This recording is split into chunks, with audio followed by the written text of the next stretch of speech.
intersection of good drinks, good music, and good times. This is Hops and Spirits Bar Conversations. I think we're in for a treat on this one as Adam already has a pour ready to go. So let's just not waste any time and hop into this. We got a multi-instrumentalist, songwriter, artist. He's got a brand new single out now called Layaway Mama. Let's welcome in Adam Chaffins. Hey, how y'all doing? It's good to see you, man. Well, I appreciate you hopping on, and like I said, but when we're talking Layaway Mama's not out yet, but by the time this drops, it will be, and we'll get into that here in a minute, that song, because it's fantastic. But I think you've got a pretty good pour tonight. What are you drinking tonight? I do. I have a Elmer T. Lee, straight bourbon. It is my favorite bottle in my collection at the moment, I think. I've been sipping it slow because it is the last bottle of it that I have. But it is a fine drink. I'll usually just drink on a Wednesday night. So I was gonna say, I mean, I decided, since you're born and raised in Kentucky, I know you're down in Nashville now. I had to get something from Kentucky, so at least from Lexington where I'm at, a little RD1. This one's finished with some French oak, since add a little extra to it since you do a little bit of everything. French. So yes. So I figured we'd have a little fun. I don't believe I've tried that. I'm gonna have to get some. Well, it's not too badly priced. I know Elmer T. Lee and a bunch of those as well. I've got a few bottles of like E.H. Taylor and Eagle Rare. If you can find them at retail price, it's great. That's not always the easiest, though. Yeah. I'm always finding liquor bottles, are kind of like a record at this point, Except there's the record you can spin forever, but the liquor bottle, it's a time capsule, kind of. It's like, and you can watch the clock go down per sip. So yeah, I do like collecting Kentucky whiskey. I was gonna say, you mentioned a collection. I mean, so do you have a few bottles? If you're watching the episode, I think you can see a couple behind you as well. Yeah. We've got some Blantons in the house now, and obviously some E.H. Taylor, and everything you just mentioned. I think this on this little shelf, there's a nice single barrel Buffalo Trace back there, which I really like. I don't know if you're familiar with Green River, but that is a very old distiller, but really newly redeveloped out of Owensboro. And it's really good stuff. They have a few different things there.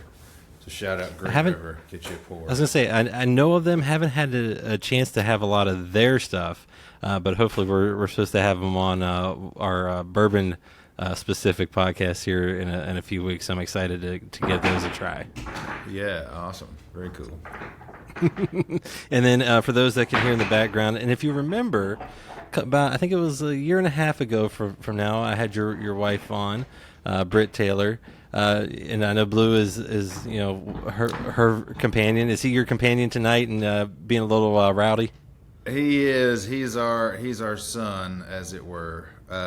Yeah, he's been chill all day, and then as soon as I sit down, he's like, "Oh, you look like you're about to do something." He's like, "Let me cause a ruckus. Look like you're about to do some shit. I can get in the middle of it." So sorry if you hear some chopping and munching. I'm not eating while I'm drinking, but my dog is chewing on some rawhide, which is better than him barking out the window at the yard monster.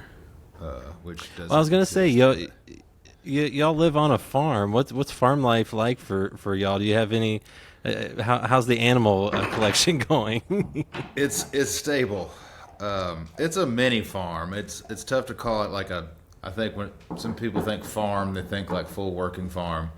And we just have extra acreage and some goats and donkeys and chickens and dogs and cats and,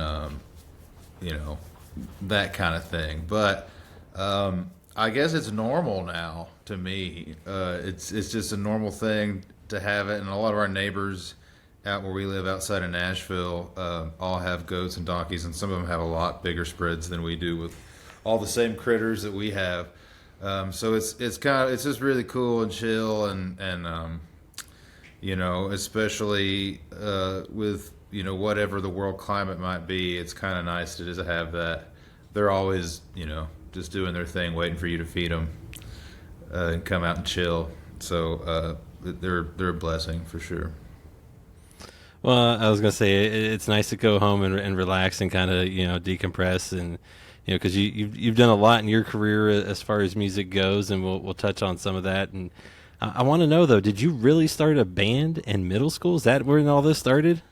Yeah, it's definitely started before then. I was doing some public performance I could in my small little town up until middle school, when I finally found some other people who had some instruments and played, and I think we learned 7 songs over the course of a few years, but we got around. So yeah, I guess to say I was playing bass and fronting a band at I think 11 or 12. So it's been a long ride since then, to say the least. Well, a few more than 7 songs, right? I've learned a few more since then. Yes, we've gotten out of it, but man, there were 7 bangers, as they say. Well, and you mentioned playing the bass. Was this one of those instances where someone had drums, someone had the lead guitar, and bass is where you ended up, or did you want to play the bass and learn that? I actually wanted to play the bass. My cousin had a bass, and he played bass in like the local church kind of praise and worship band. And I didn't go to that church at the time, but I would go to certain functions they would have, and he played the bass, and he had one at his house, and when he wasn't around, I would sneak and play it. So I always just thought it was really cool. I had a music teacher in school who was a bass player, and he was good. He was great at it, and it was just always a cool instrument. It just seemed cooler than other things. So I actually did want to play the bass.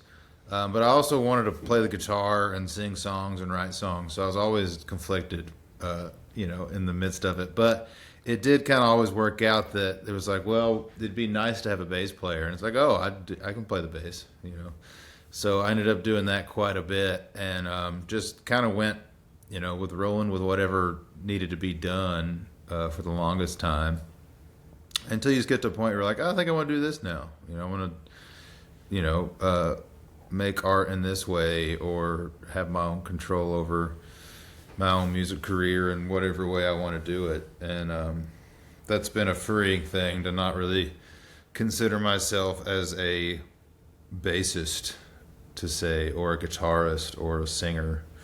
I just like to play music and participate in music however I can, I think. Well, I was going to say, I led off with, multi-instrumentalist. So bass, I'm guessing you can play lead guitar. How many instruments are you up to? And do you just find a love of music? Things with strings on them I get around on. I'll say that. I've had enough piano lessons between high school and college that I should be able to call myself a piano player, but I wouldn't. But I do end up doing it from time to time for certain things. But yeah, it's mostly those instruments. I think people see me play the upright or the electric or the guitar. Those are the kind of things, and I, on records end up playing all kinds of stuff. Is there one that you just love when you get the opportunity to kind of break it out and play? I like playing the bass 6. It's basically it's a 6 string. It's an octave lower than a guitar, electric guitar. They're pretty rare, and it's a tough thing to play live. I've done it a few times on shows, but most of the time it ends up being a part of a record that you don't really notice or hear. Let me get this bullhorn out of the way for everybody, and trade out a milk bone. It's gonna be a little more quiet. Yeah, it is.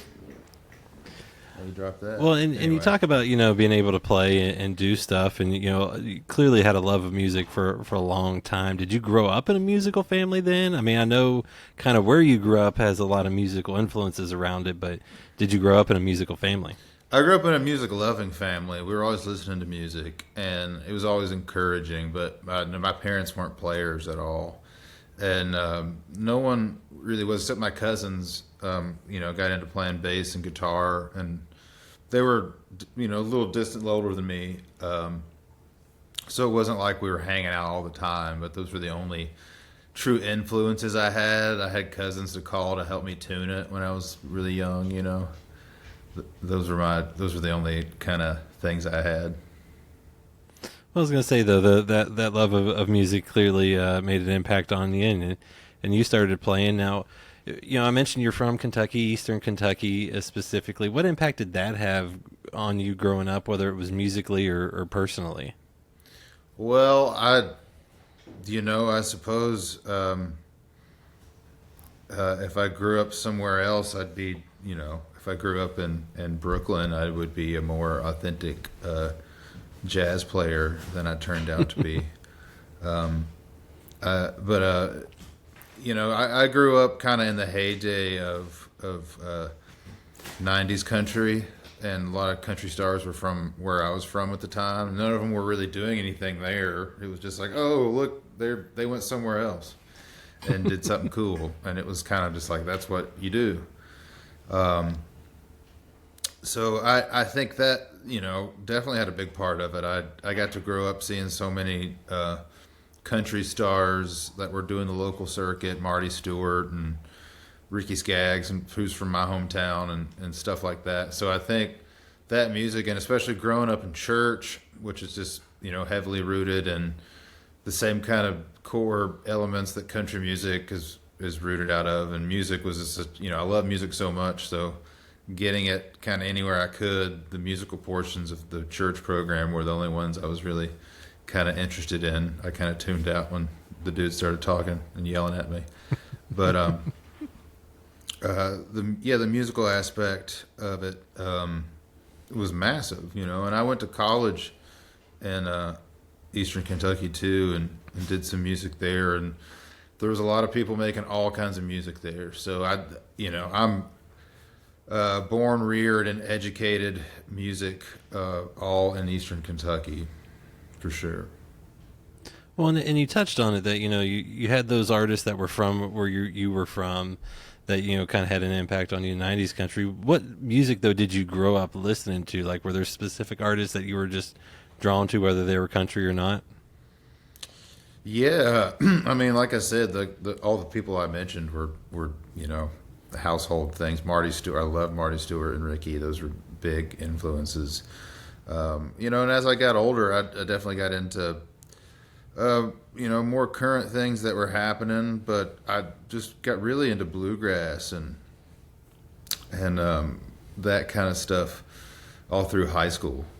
And kind of was just really eclectic and like a diverse mix. I was just really into Miles Davis and Willie Nelson and all these different things. However I could take it in at whatever point. This is before, not to date myself, but it's before Spotify. We didn't have Spotify in high school. Like, we had Napster and LimeWire and those things where you downloaded whole records of artists and not singles from individual people. So I was, really into whole records of one artist. I'd take Ray Charles records and I would listen to all of Ray Charles records, and then Willie Nelson, and then you go down the line. And I was probably into some Dave Matthews Band and those kind of things too along the way that were happening, because they were just more accessible. And so stuff that was accessible, I tended to really gravitate towards. Well, and it's okay. You're not dating yourself too much. I grew up in that time. I had the iPod shuffle, and the iPod was amazing, man. The iPod was so you never great. knew what song you were going to get from one to the next. I had an iPod Classic, like I think it was like 300 gig or something, which was like an endless amount then. And it had all these bootleg Del McCoury band live festival recordings on them, and they were so good. And I lost that on a New York subway visit in New York one time. I lost that. I'm assuming that's the last place I remember having it. And it wasn't the big thing. For some reason, I didn't have all those, it was like you could transfer it for somebody. I was able to get all my music back except for this one batch of like all these bootlegs. I don't remember how I got them or whatever, but R.I.P. the iPod. So I'll say this. Now we have the internet. I know. I was gonna say it was a different time back then, and you talk about you were so much in Eastern Kentucky, but in the end you went down to Tennessee and in Nashville. What pushed you to head that way and kind of pursue music, down there? Well, Nashville was always a destination. Like it was always somewhere I kind of want to end up, Nashville or New York or something like that. A music city where people were playing music. I just wanted to be surrounded by people who were doing it. Honestly, the highest level possible, so I could learn. And I had an aunt and uncle that lived down here. So as a kid, we'd come visit, and I got to go to Opryland as a kid, the amusement park that used to be out there, and all these cool little things, ride the General Jackson. And I was obsessed with country music as a kid, so of course, like Nashville was just always this little beacon in my head. And it's not super close to where I'm from, but close enough to be in the same part of the hemisphere. You could get back if you needed to. in a day, yeah. Tennessee's pretty. It's been a great place to live. It really has. Well, and then for you, like you said, you wanted to be around the best music, doing stuff like that. Is that why you kind of went, that session musician, part of touring bands, things like that when it started out, or was that just where the opportunities were? A little bit of both. I mean, I still like people like Ricky Skaggs and Keith Whitley. Their career path started backing up other artists, and Vince Gill, people like that. And I've always just admired that stuff, and I've always just wanted to learn. And by example is the best way I think you can learn. And to me, that was being on stages. And I've got to log just thousands of hours of music. It's all felt like practice, even when it's at the highest level on television or something. It's still practice, for the next big gig. Well, and I was gonna say, I mean, what was that kind of like then to be able to do that and kind of learn and sit back? Because after a while, people were, looking for you to play instruments on a record and things like that. Yeah, I mean, I still get called for stuff all the time, and it's really flattering. It's awesome. I got to go play, with Leanne Womack a little bit ago, opening for Alan Jackson, and it's like, hey, I don't have a band together at the moment, and have these two shows opening for Alan Jackson. Like, it's like, would you like to play with one of your heroes opening up for your other hero? It's like, yeah, on a Saturday? Sure. I know the songs already. To be able to, as a fan, to be able to experience hearing Leanne Womack singing back from her monitor as I get to play her songs down and sing with her, I wouldn't have that opportunity had I not learn my stuff at some point, I suppose. To me, it's all just a whole part of the experience. Like I said, I just try to participate. I was gonna say, it seems to be going pretty well, and you got to participate a lot with a group that I think a lot of folks know in the bluegrass Americana world. If they don't, they should. Town Mountain. What was it like, kind of being on tour with them and doing stuff with them? Man, it was great. Those dudes, it's the brotherhood, the band of Town Mountain. There's been quite a few folks come in and out, and the core of it's always been the same. But it was so great, to see a really true operation like that. And just had some of the best times ever. Truly did. Made some great music, met some amazing people and lifelong friends. I can't say enough good things about those dudes and their mission and their music. Well, and now you're kind of doing your own thing, still doing the, playing with others, but you're putting a little more time into your own music. You kind of mentioned that at some point that kicked in, but when did you realize that was something you really wanted to explore and and kind of see what you could do? I always wanted to. I mean, that was I always wanted to write songs, and sometimes as a songwriter, as a professional songwriter, I get the opportunity for a lot of people to hear my songs. People with a lot more ready audiences than I have currently.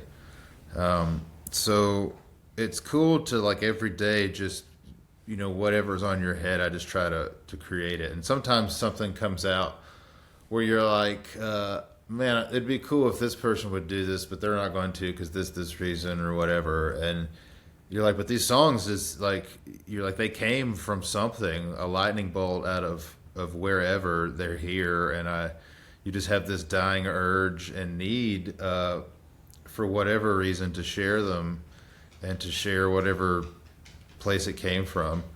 And for me, that's why I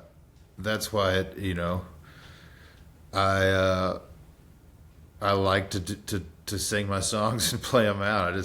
Sometimes it just gets to the point where like, I don't know who else is going to do this. You just got to step up to the plate and do it yourself, I suppose. But beyond that, I mean, I love playing shows. I love playing for people. I love live shows. I love recording music. I love writing new music. I love just creating and being in the midst of whatever it is. If it's either, those moments when you're in the studio creating between takes or during a take that's not planning or packing all your shit up, or the process of what are we going to record, how are we going to do this, or the moment that you're on stage and, the mic's on, you're rolling, there's the crowds watching you, you're not in the van anymore or at the airport. Those little moments of bliss are like why we do all this nonsense. And that's why I've been doing it for the whole time I've been doing it. And I've been fortunate that every year it just gets cooler and I get to do it for more people in different locations and all those kind of things. Well, and like I said at the top of the show, you've got a brand new song out, "Lay Away Mama." The lyrics paint a picture that I think a lot of people can relate to, or can at least see themselves in. What drew you to that song? Because I don't believe you wrote that one, right? I did write it. You did write it? Okay. I wrote it with Eric Pasley, who's a great songwriter, singer. I wrote that song we started writing that the first 10 minutes after meeting each other. Like we just met, and then I had a title, "Lay Away Mama," and I had some of the verse ideas and kind of what the song was. And I didn't think we were writing a Christmas song or any holiday themed song at the time. It wasn't even apparent that that's what it was really until after it was over. After we were done writing, we're like, oh, I think this is a Christmas song. So it was just trying to tell a tale, and it just wrapped up the way it did. I was gonna say, I mean, when you're able to, kind of paint those pictures with words, how much fun is it to bring that song to life then and be able to share it with folks? It was really cool. I did a song earlier this year with my wife, Brit, called "Holding On, Holding Out," and we were in the studio recording that. And we actually just had some extra time, and I had kind of had that on plate for if we did, but it was like such a short window. It was like, well, let's just, while everybody's here, we got 45 minutes or whatever, let's just hit record. And then, got with some folks after and kind of fixed it up. And it was just, it just seemed like the opportunity. And I'm so glad we did, and got it out for this holiday season. I was going to say, I mean, it's a great song. And you worked with Frank Rogers on the song, right? What was it like working with him? Frank I actually produced that. Frank's a busy feller. Frank did a song that I put out before that. A little bit at a time. Yeah, and Frank actually. I would say "Lay Away Mama" is kind of its own little story in the midst of putting out another project that I did produce also with Frank Rogers. And Frank's just one of the best. He's my publisher at Spirit Music, and it came time to making music to to making this record. He's like, hey, we'd like to do a record, and who you think would you like to produce it? And I was like, well, I'm kind of looking at a hit producer. I don't know if you got anything happening, but it'd be cool to work on a project with you. And I was just really tickled that he wanted to do it as well. And we're kind of in the process of recording right now and finishing a whole project, with some more of that coming out after Layaway Mama, starting early in the new year. Well, I was gonna say, it sounds like then the first taste of it was a little bit at a time that you put out, which I think was your first solo, like, just you released in several years. What was it like to let that out into the world? But man, it's just been such a long time coming. It's been years. That release was just years in the making, and the music we're doing right now, it took the time it took to kind of get the songs and feel right about it. And it's definitely been a long time coming, a little bit at a time for sure.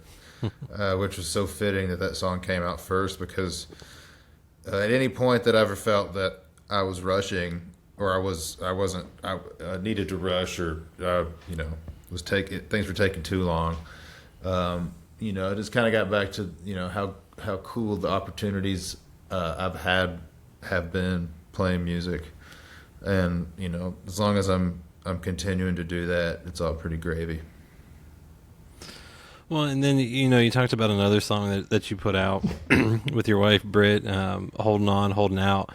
What was it like to work with her on that song? And I have a feeling that song was a little fun to bring together and bring to life.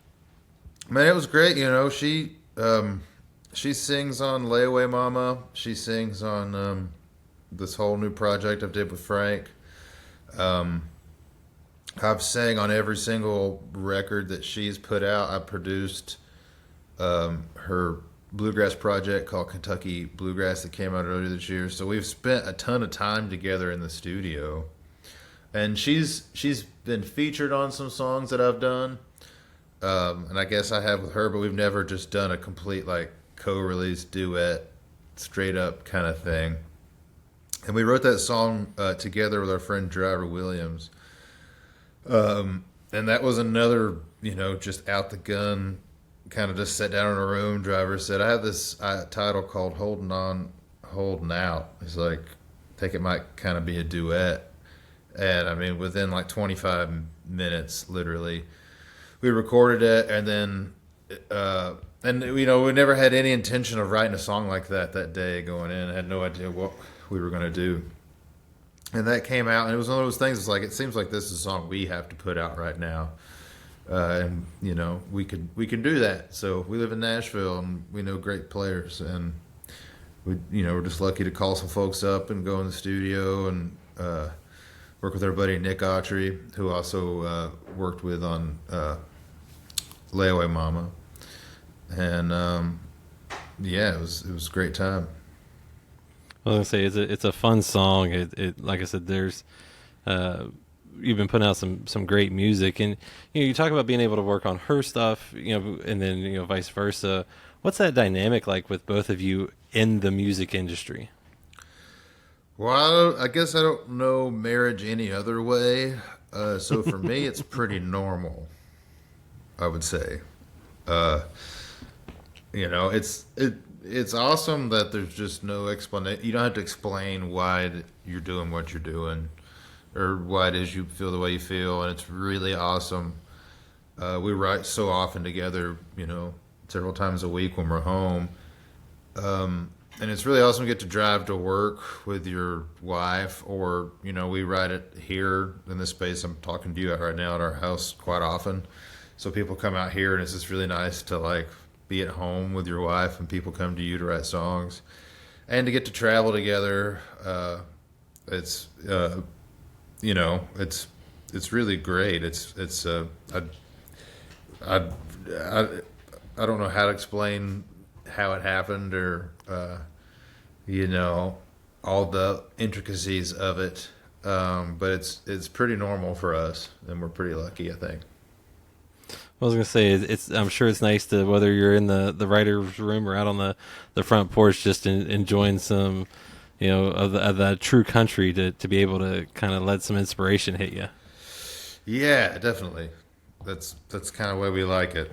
It's nice to be out of town a little bit and get to kind of travel around. And like I say, it's we did some shows with Margot Price, and we were talking to her husband Jeremy Ivy, who's also a great songwriter and does stuff in his own right. And he was just talking about how similar the things we do are, and how he just it's like kind of impossible for your art not to rub off on one another when you're married.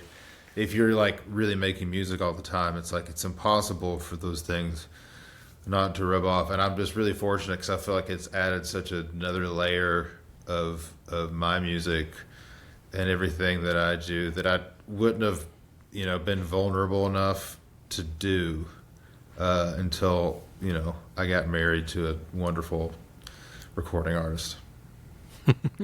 Well, and you talk about that music. What is that process like for you to bring a song to life? I mean, is it so much as just having those titles and kind of going from there with an idea, or is it those, like you said, maybe nowadays getting a little more personal, a little more vulnerable? It's kind of all the above. I get that's like one of the number one questions as a songwriter. It's like, what's your process? And it's like, I don't have one. I would think is my process. I just don't have. It's sometimes it's like I'll have a whole half a song written and I just need a little bit done, or and sometimes that'll all come to you all at once. Sometimes it's just the title. Sometimes like Layaway Mama. Sometimes it just starts like that. Sometimes it's a melody and then the idea comes from something else and it all just kind of clicks. But it's it's like I don't know if you've ever use a flint to like light to light a spark, but it's like there's oxygen and the wind, and there's the dryness, and there's the wood, and there's the velocity at which that you strike it. There's all those things are happening when a song hits, and it truly takes the right moment and the right condition. And sometimes it can be very freak, and sometimes it can be so unexpected, and sometimes I can walk into a room with people that you're like, I don't know how the three of us are going to write anything worth a damn today, and you're just so surprised in the end. So that's, like I said, it's just like playing a show. It's just every time I do it with somebody else or when I write by myself, it's just a learning experience to do it better the next time you do it, hopefully.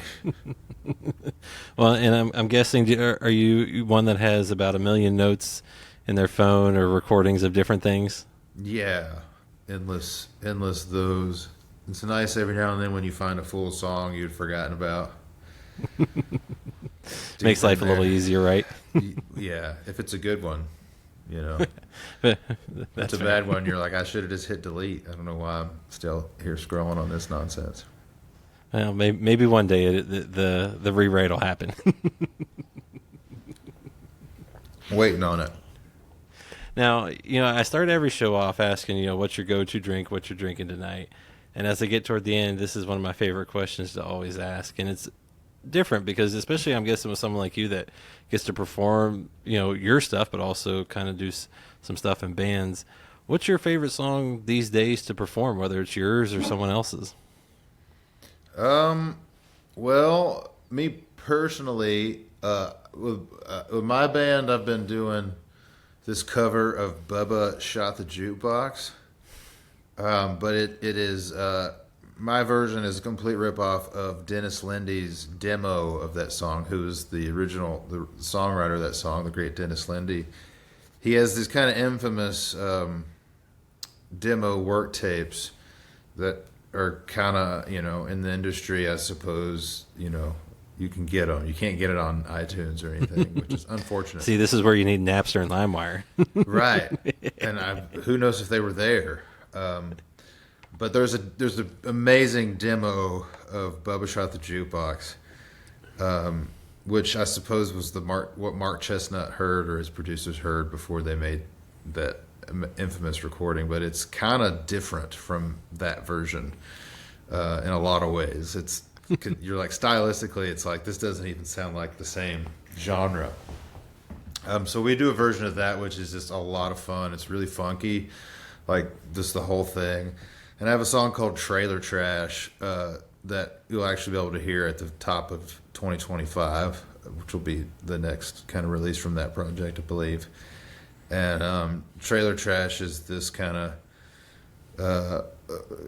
it's a song. I won't expose too much of it yet. I'll save it for so you can hear it. But I'm always interested to see the reactions to that song. So that was another of my song. It's a fun one to play.